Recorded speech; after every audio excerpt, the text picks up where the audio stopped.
with the East Bay Funk and OB Toppin. That's how you get your bread, young fella in Summer League. Let's start the show.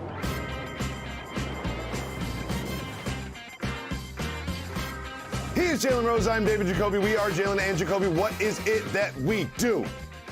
We get the people!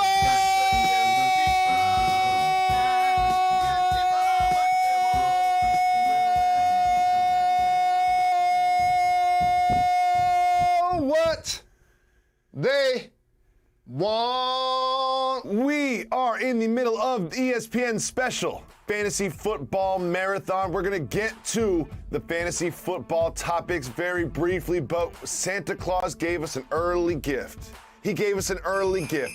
The Christmas Day game schedule in the NBA has been released, and I want to talk to you about what happens at 8 p.m. on ABC in Los Angeles at the Staples Center. It is the Brooklyn Nets against the Los Angeles Lakers. So much star power will be in the building. Jalen, what do you think about this big game between the Nets and the Lakers on Christmas Day? And shout to the Knicks and the Hawks making Christmas Day games legitimately. And the team in New York who gets to host the home game, the Knickerbockers, and then the other squad with the three superstars takes their show on the road to Los Angeles. The two best big threes we have in the NBA, which could easily be a finals preview. You have Iceberg Slim, KD, shooting trays from the suburbs, James Harden. Hopefully he's going to return to the form that he had when he first got to the Nets, because he was putting up triple-doubles and balling out of control. And Kyrie Irving, between the legs, behind the back on Christmas Day. Ooh, that's going to be nasty. And then on the other side, you got LeBron James, the king, after his team just got eliminated in the first round. And Anthony Davis, who was injured in the playoffs. And they added Russell Westbrook. If you guys thought Russell Westbrook was intense when he played for other teams, imagine how he's gonna be in front of his family and friends, literally on Christmas Day. Like the intensity that this man is gonna play with is gonna be crazy. And how about the fact, we gotta talk about the past. Let's talk about the past, okay? Let's talk about the past. Didn't LeBron used to play with Kyrie, and Kyrie decided for whatever reason he want to play with LeBron? Oh, no, he asked for a trade. Didn't KD once play with Russ?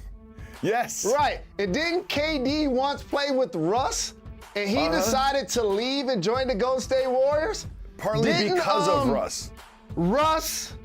Didn't Russ and James Harden play together in Houston? I love the petty. For a short period of time? I love the petty. Each of these guys are going to be on the big stage. This is a supersized version of what reminded me of Shaq's return to LA with the young stud Dwayne Wade to play against the Black Mamba, the late great Kobe Bryant. I remember the tension. It was in the air. They weren't slapping high fives before the game. This is gonna be terrific for the NBA. This is going to be such a huge game because you think about those storylines. Like, don't forget, Russ and KD do not always see eye to eye. Remember that all-star game? They're all kind of going back and forth. And Kyrie straight up asked for a trade. Kyrie Irving was like, I don't want to play with LeBron James anymore. Please get me off this basketball team. This is going to be so much fun. And let's not sleep on the environment, Jalen Rose. I know you know the Staples Center well. I know you've been in there. You've seen the front rows. You've seen all the celebrities. And that Christmas Day game in particular is always such a big ticket. The energy in that building is going to be so big. But let me just be negative, Jacoby, for a second. Just one second. I need everybody healthy. I need everybody healthy. Anthony Davis, I don't care if you don't play until this game. Like, I need everybody healthy. I need all hands on deck for this one. And we always talk about the big three, but Blake Griffin's going to be in the building. Carmelo Anthony's going to be in the building. Like, I'm thinking there's probably like 9 Hall of Famers that are going to be in the building, on the court, in uniform, playing basketball against each other. This is like a crazy, crazy game and a great, look at the whole slate, Jalen. Just outstanding. And by the way, don't sleep on the defending champion Milwaukee Bucks and Giannis playing against the Celtics, Jason Tatum and Jaylen Brown. Hopefully, we get to see the Splash Brothers play against Chris Paul and Devin Booker. Like, so many great matchups, so much great talent. I can't wait to Christmas Day. I can't wait either. You know what? I'm going to the Knicks game. We're going to get out the house. We're going to open up the presents. I'm going to say, everybody put down your toys, take off your pajamas. We're going to Madison Square Garden. Jalen Rose. Christmas time in Hollis, Queens. Mom cooking chicken and collard greens. Everybody hates the new enforcement of the taunting rules in the NFL. Every single person hates it except for one. And we found the one person that supports the new taunting rules, and that is John Mara, owner of the Giants. Here he is. I mean, that's something we discuss every year in the competition committee. We get kind of sick and tired of the taunting that does go on from time to time on the field. We've tried to balance the sportsmanship with allowing the players to have fun, and there's always a fine line there, but none of us like to see that, and it's just a question of whether you can have rules that can be enforced and without taking the fun out of the game too. But nobody wants to see a player taunting another player. I know I certainly don't, and I think the rest of the members of the competition committee feel the same way too. We found the one guy, Jalen. We found the one guy who likes the new taunting rules. So here's what I'll say to the New York Giants, their fans and their team and their organization. This is poor marketing and branding 101. Now what's going to happen when they're big-time free agents and they're looking to sign with the team, right? These are the type of things that players talk about, David Jacoby. Don't be that guy that feeds the no fun league narrative. Like the things that we just saw Tyreek Hill do and some of these great athletes do when they're performing on the field or on the basketball court. Newsflash, this is entertainment. You know this is entertainment, right? It just so happened that they're keeping score. Like Terrell Owens can go to the star anytime he wants. The problem is he's gonna have to pay the consequences from the opponent. That's how trash talk works. That's how taunting works. You can say whatever you want to say. You can do whatever you want to do. And of course, I'm all for sportsmanship. I know kids are watching, right? But I know adults are playing. And I know you got to keep your hoodie on and your boots laced when you go baseline and you dunk. You know what I'm saying? You got to show that fire, that emotion, that intensity. Don't fans so many times say they want the athletes to care as much as they do? I guarantee you, the bettors don't mind because they like to see the players invested. So this is just a poor soundbite representing the New York Giants and the competition committee. Absolutely. I am terrified of the first time a mild taunt turns into a 15-yard penalty that changes a game. It's going to happen. It's probably going to happen week one. I'm predicting week one there will be a 15-yard taunting penalty that dramatically shifts the flow of a game, and I just don't want to see it. We all know the line. We all know the line, and what they've called, even in this preseason, did not cross that line. Jalen, we have some other big news in the NFL. One of our favorite players in the entire league, Jamal Adams, who was hidden away on the New York Jets and no one was paying attention to him, ended up on the Seahawks and now signed a 4-year, $72 million deal. Jalen, just how impactful is Jamal Adams on defense? Here comes the boom. Here comes the boom. Here comes the boom. It's not the Legion of Doom, right? But at least it reminds me of the hard hitters like Cam Chancellor and Earl Thomas when he was there. And you know how much I love the D-back position. I just remember playing Madden, and it recalls me some of my favorite nicknames, like Carnell Camp Crystal Lake was one of my guys who was really physical. And rest in peace to Sean Taylor. When I see Jamal Adams play in a lot of ways, that's who he reminds me of. And usually a guy that's covering 15, 20 yards away from the quarterback isn't the same guy that has the physicality to get up on the line of scrimmage, make tackles on running backs, make sacks on quarterbacks, and be a physically dominant player that's not necessarily an offensive player, right? There are few of those guys in the league. Aaron Donald comes to mind. Jalen Ramsey comes to mind. Tyrann Mathieu comes to mind. This guy actually is at a discount. When you got those number of sacks and you up there with those names, when you get a chance, look at how much money those guys in front of him make. And I know they play a different position, but it just shows his physicality and the kind of impact he has on the football field. We spend so much time in the media talking about quarterbacks, but there are special players like Jamal Adams that impact the game on the other side of the ball. He is one of the handful of players that changes the game while he is playing defense, and I'm so glad he got out of the New York Jets because I live in New York. I got some Jet fan friends, so I would end up watching these games, and he was impacting the game, but instead of losing by 21, they would lose by 14, so no one paid attention. But now he's in a marquee team getting the money and the attention that he deserves. He's one of the most impactful players wearing pads in the NFL. Jalen Rose, it is a special edition of Jalen and Jacoby today. We are continuing the fantasy football marathon, and we have some advice that you need to hear before you draft your team on the fantasy app, brought to you by ESPN. You fall victim to your own advice all the time. What is your number one piece of advice for people when they draft? Because I've seen your team every year, and you make the same mistake every year. I don't have a home phone number. I live on the road. And here's the number one thing you should not do. You see over my left shoulder, there's a helmet. It's the Detroit Lions, my favorite team. Here's what you should not do.